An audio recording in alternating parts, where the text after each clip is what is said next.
We are very pleased to be joined by the president and CEO of Canada Basketball, Michael Bartlett. Michael, good morning. Thanks so much for joining us today. Morning, Paul. Absolute pleasure. Great to have you with us. Michael, obviously we're here in the 3x3 world today, but what I wanted to start out with was how exciting it was yesterday when we started with the women's pool play to have Team Canada, of course, the great team that they are, one of the best, we think the best in the world, being accompanied by Team Toronto, and see that developmental aspect for 3x3 on the women's side. And I just wanted to give a shout-out to Canada Basketball for making that kind of commitment, because it's no small feat, both in terms of organizationally and fiscally. And what an exciting development for the growth and for the growth of 3x3 basketball. Yeah, you bet. And we're certainly we're proud of our senior women team, led by Casey and Paige, Kat, SGA, another SGA from Hamilton, which I always love to point out. Tremendous. Having that second team, and really they should have been named Team Alberta, just based on the roots of a number of the athletes there representing that second team. This is what it takes in FIBA 3x3. You need multiple teams in order to earn the points, but not only earn the points, to develop the talent. You can't sustain a 3x3 program well into the future years by running the same four athletes out every time, because there's so limited opportunities for 3x3 to be played around the world. You need multiple teams to develop those athletes. So we're thrilled to this opportunity, and to you, Paul, and the Edmonton World Series or World Tour stop for providing that opportunity to them as well. Well, it's exciting, of course, Michael, to be able to witness the energy and how dynamic it was, especially, of course, when Team Canada and Team Toronto developed quite a following yesterday after we got going. But I think, the marvelous accomplishments of these women and the pathfinders that they have been, and it's kind of a poignant moment, isn't it, with taking, we almost took for granted that Michelle and Catherine would always be there. And now to have Father Time, winning once again, and having Michelle making the decision to step away from competition. But, man, what an exciting development to have that seamless transition into being the technical person for 3x3 development for Canada Basketball, and bring all that wealth of knowledge and experience, how that could accelerate the growth and development in the women's arena for 3x3. Yeah, how fortunate are we in that respect? And actually, I will note, I think it's the first time a Toronto team has ever been cheered for in Edmonton, and I do appreciate that. And it wasn't even reluctant, believe me. Yeah, I know, it's great. Listen, Michelle, she's a trailblazer, and I know later on in the weekend she will be recognized for her accomplishments as a Canada basketball athlete, but as a Canadian athlete and an Edmontonian and Albertan athlete, and that's wonderful. We have benefited from, as a program, and you've heard me say this, Paul, and I say it publicly as well, Michelle and her sister made 3x3 in this country. They chose to put it on their backs when, frankly, Canada basketball didn't have the funds available to invest in it in the right way, and only in recent years have we been able to level set that because of the diligence, the efforts, and the perseverance of Michelle, her sister, and then, of course, Paige and Casey. So to have Michelle really announce that she's retiring while she's still on top, she could still be, and I'm sure would be, the number one player in the world and guiding our team if she felt like she wanted to. But for her to put her hand up and join our staff team, our high-performance team, guiding both the men's and women's, evolution of 3x3 as a program discipline, everything from the technical development to the player identification and training.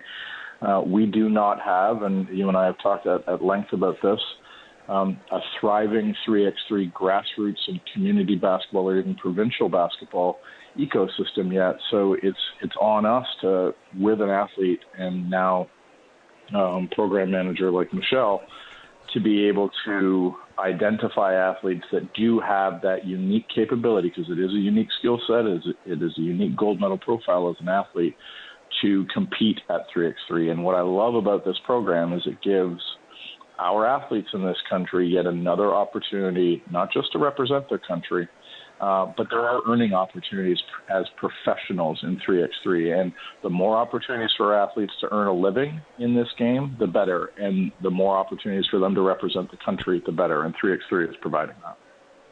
You're listening to the Basketball Show on Sports 1440. I'm your host, Paul Sir, along with the president and CEO of Canada Basketball, Michael Bartlett. But I'm going to introduce our guest host for today, Michael, because it's, I think, a phenomenal segue about a 3x3 developmental basketball ecosystem.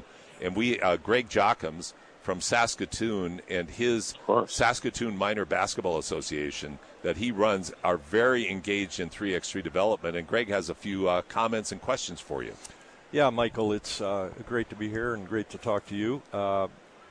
All your comments about grassroots, I've been involved in the 5-on-5 world for a long time, and recently, the last 5, 6, 7, 8 years, I've been doing lots of grassroots work in Saskatoon and with Basketball Saskatchewan and so on.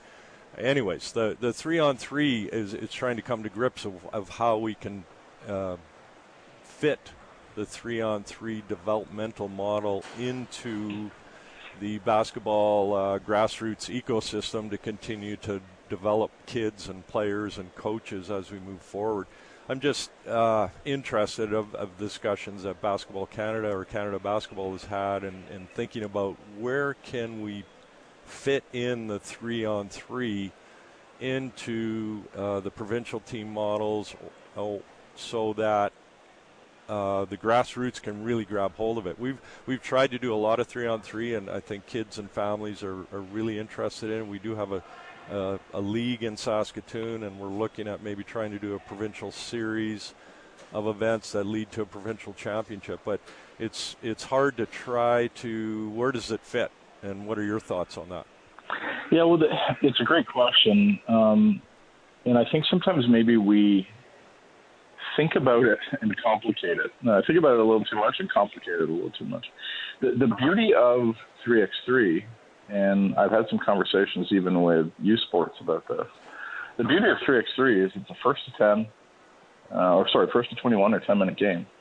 Think about all the basketball that is played in this country and how long halftime is in youth and league play around this country.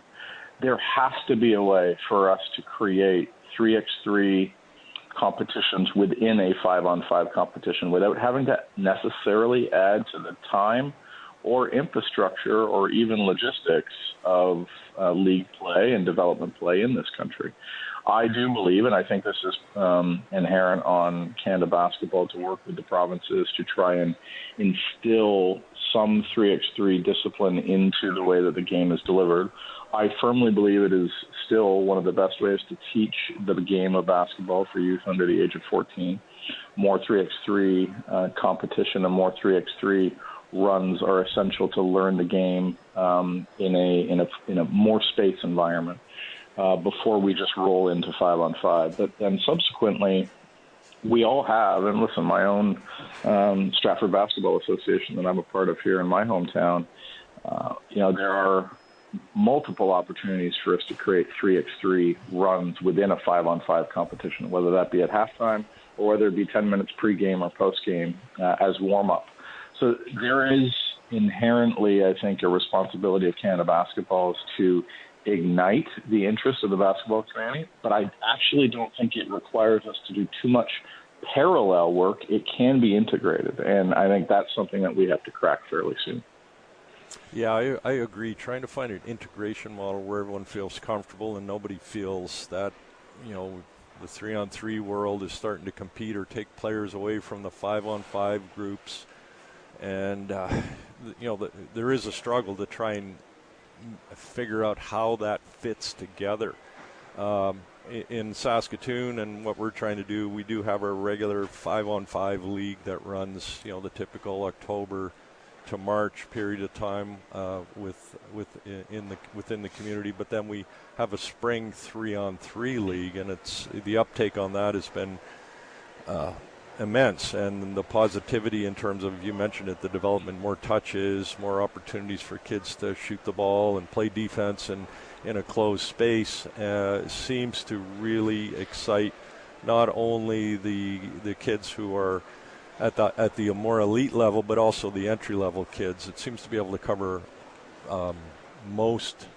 the whole spectrum of development that you're trying to accomplish. So whether it's integrating it right into the 5-on-5 season, which I hadn't thought about a lot, or trying to create a separate short little season within the year, we're not really sure how to fit all that together, but we're still thinking about all those things, and it's great to see that Canada Basketball is also thinking about those things, which will trickle down to the provincial team, Basketball Saskatchewan, and then the provincial organizations to try to find a way to integrate this 3x3, because there is a place for it. Yeah, certainly, and even we've got our junior academy model when we have 40 of the top 13 and 14-year-olds, boys and girls, that start training with us in centralized training environments once a month every fall for about 8 months. We are now integrating 3x3 into even that academy model. So we have to start at the national team, everything that we control, and then incentivize provinces that run their own academies, their own provincial basketball models, and then down to the club level as well. How can we make 3x3, first of all, part of it's an education thing, because listen, every one of these kids involved in basketball right now, I won't say everyone, but so many of them are dreaming about being the next Shea, being the next Bridget Carlton, being the next Michelle Plouffe. And actually, that. We need to teach them about the capacity of being the next Michelle Plouffe, somebody who was able to travel the world, represent the country, earn a significant and good living from playing 3x3 as an ambition for anyone who picks up the ball in this country. And it is a great way, because there are only so many spots for a young Canadian basketball player to play 5-on-5 pro in the world. 3x3 is a pursuit that we should be teaching them about, have the ambitions towards, and that starts to also have a ripple effect and influence on kids all the way down to the community level. So, Michael, talk about the upcoming Global Jam. We're going to be running out of time soon, but I certainly want to give a shout-out to this very, very ambitious program that I believe, or this event rather, that it's going into its third year, correct? Yeah, third edition. We started in 2022. A little thing called the Paris Olympics got in the way of us being able to deliver it last year. It is very ambitious. It's an event that Canada Basketball started for a number of reasons. One, it's an under-23 focused age group event. Our best university-aged athletes against best athletes from around the world. We've got Georgetown University representing USA on the men's side, University of Texas, a Final Four team, representing USA on the women's side, and then Japan, Puerto Rico, and Brazil are joining us too. Parallel to that, actually the weekend leading into it, we're running our first ever U23 3x3 national championships as well. And the provinces are all sending men's and women's teams under 23, again, university-age athletes. And there's reason for that. Why are we targeting that age group? Well, to your point, it's about stoking the pipeline. Michelle, we can't rely on the next Michelle and Kat just putting a hand up and creating the next dominant 3x3 program in the world. We have to start identifying talent at an age group where we can introduce them to the game, test out their capacities, but then also help them fall in love with this vertical of the game. So we're really excited about bringing that tournament and that specific age group and integrating that into Global Jam as well. So what are the dates? What are the dates for that, and where can people find out more information? Yeah, anyone that's interested in joining us in Toronto, specifically for the U23 3x3, we're calling it Canada Hoops, presented by Sun Life. That starts next Saturday, August 9th. It runs the 9th and 10th in downtown Toronto. Very cool location under the Bentway, which is a really urban spot in downtown Toronto. And then Global Jam, the 5-on-5 tournament itself, tips off on August 13th and runs through the 17th of August with the championship gold medal games happening at 5 and 8 Eastern. All of those games, all of the Team Canada games and gold medal games will be broadcast on Sportsnet as well. It's fantastic, Michael. Well, kudos to Canada basketball for all of the efforts, methodical, being familiar with the growth and development of 3x3 and what an uneven journey this sport still is going through globally. Yeah. But for Canada basketball to be solidifying a centralized plan and a methodology to how to grow and develop the game, not just at the elite level, but as Greg's questions were leading to and as you've been commenting on, to be able to be working towards something that will grow and develop the sport at all levels is kudos to Canada basketball. A very exciting time for 3x3 and basketball in general in Canada. And Canada basketball is doing an outstanding job of leading the way. Well, thank you, Paul. Kudos to you as well. You were, as the kids say, an OG in the 3x3 space and one that has taught not just Canada basketball, but Canadian basketball a lot about what this vertical can mean for the country, national team all the way down to community. And I know the amount of effort that goes into hosting those World Tour stops, and we're certainly grateful that you bring this opportunity to Canada and to Edmonton each and every year. Well, thanks for that, Michael, and thanks so much for making time today. It's been great to have the conversation with you. Have a great weekend, and all the best for both the U23, 3x3, and for Global Jam coming up. Michael Bartlett, so much, CEO and President, Canada Basketball, joining us today. Thanks again, Michael. You bet. Take care, guys.